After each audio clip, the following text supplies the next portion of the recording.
Never seen the sky so blue. Birds are singing, I got nothing to do. Hey, hey, hey, hey. It's just a sunny day.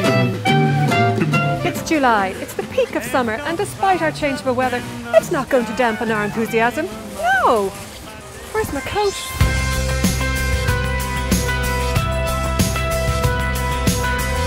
Our garden at this stage is at its prime, and with the highs and lows of our weather, maintenance is at an all-time high.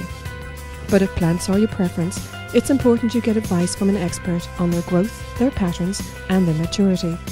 But it has been a good summer by and large, especially where alfresco dining is concerned. So I'm going to show you an all-year means of enjoying the outdoors undercover.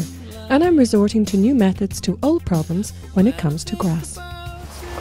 Garden design is as popular today as water is to plants. So if you're considering this, let's find out how critical it is to get it right. Designing a garden is a very individual thing, and one which requires not only an experienced eye, but a decent budget. And from personal experience, I cannot emphasize how important plant selection is, as it can make the difference between subtle and surreal. So let's find out what are the basic aspects to consider in planting and how far our imagination should wander. Now, Micheál, I know your background is design and landscaping, but you have a huge horticulture background, which is enormously important and very useful for someone like you. So in relation to this time of year, it's July and we're approaching autumn, you could say, in early August. What should we be looking for and what can we achieve from our gardens? Well, there's lots of different plants you could plant for the August time, for the autumn time even. We have beautiful plants here. This particular one is a favourite of mine. This is a Japanese maple. I use this all the time in gardens. It's a lovely one for a small garden. You could use it in a patio plant. It has great autumn foliage, turns crimson red in the autumn time. You can get it in a in a purple foliage already, and that even goes more crimson in the autumn time. Here's another favourite of mine. This is a cornice. It has beautiful flowers in the summertime. You can see them, beautiful dogwood flowers. And again, this goes lovely crimson red colour in the autumn time. Fabulous colour for the autumn. Okay. Now, if you're looking for a splash of colour, here's something that I love to use. This is agapanthus, just about to come into flower now. So you get it for about another 3-4 weeks. You should get flowers out of this. The nice thing that I love to do with these is if I plant them beside something that's low ground covering plants, the grasses, like the grass. And what you could do is you can plant them, mix them in between the grasses. You get a great effect when you use something like this. Oh, you basically have something ground covering and then something spiking coming out and flowering out the top. I noticed this one now, you were talking about earlier on, is gorgeous as well. What does this one do, Micheál? This is Verbena bonariensis. It's one of my favourite plants. I love using it in gardens. It has a great flowering stem that comes out. More or less it's a ground covering plant as such. The leaves stay down, but then you get a stem that comes out. It grows about 4 to 5 foot tall and then a bunch of flowers up on the top. Wow. It attracts butterflies. It's a beautiful plant to have in any garden. And again, you can use it as contrasting with other plants. So you can have ground covering plants around this, and then this in the centre spiking up and giving you a lovely splash of colour up on top. Now finally this one.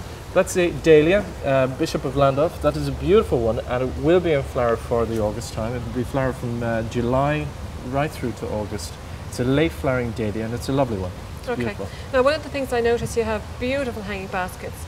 So what I want to ask is, how simple can you make one? And I need you to show me how to, and how quick you can do it as well. I'd say we could do it in about 5 minutes flat. Great, okay, let's have a go. Okay. All right. Okay, let's make the basket. Okay, well the first thing you need is a basket, and then you get your moss, or you could use something like this, which is a liner. But I tend to use the moss. I think it's very, very effective. Okay. So literally, what we do is we pick out the moss, fluff it out. You try and get the green side facing outwards and the brown side facing in. Pack it in, good and tight, up against the sides. All the way up? All the way up, the whole way around. And Great. that's it. Fairly straightforward. Stop. So that's that done. Then what you need is a type of container hanging basket compost. This one here is quite good. It's done in, so it has a bit of stone, a bit of gravel, as well as the peat in it, so it's good for drainage.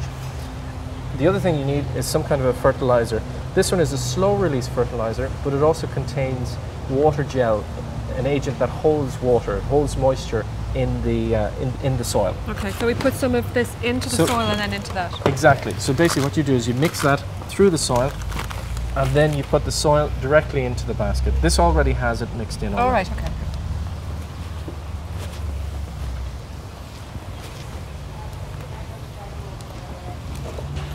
Then you compact it down. And then the selection of plants that I've picked out here, we have trailing lobelia. This is a beautiful blue flower. So put that on the sides. You have the trailing petunias, which are very, very attractive. They'll trail down about 18 inches down. So you can put them to the sides. What I'd love to do is have something like a geranium in the center, one of these. We can go with a nice tall one here. Put that in the center. Now that's going to give you plenty of color. The one thing about geraniums, you should always deadhead anything that's looking a little bit off, and that'll keep it flowering right through the summer long. So a couple of more lobelia. So on this side.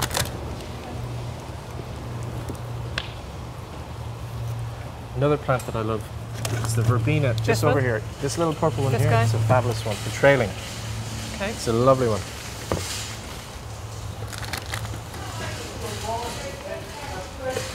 And don't be afraid to mix and match and throw a lot of different types in together, because they'll all overhang. They're all friendly. And well, they'll all do well together. They all get on together. They do, they do. I think we'll put another petunia. Yep, you have This it there. guy? Yep, that's right. Put it in there. That'll look great. Now that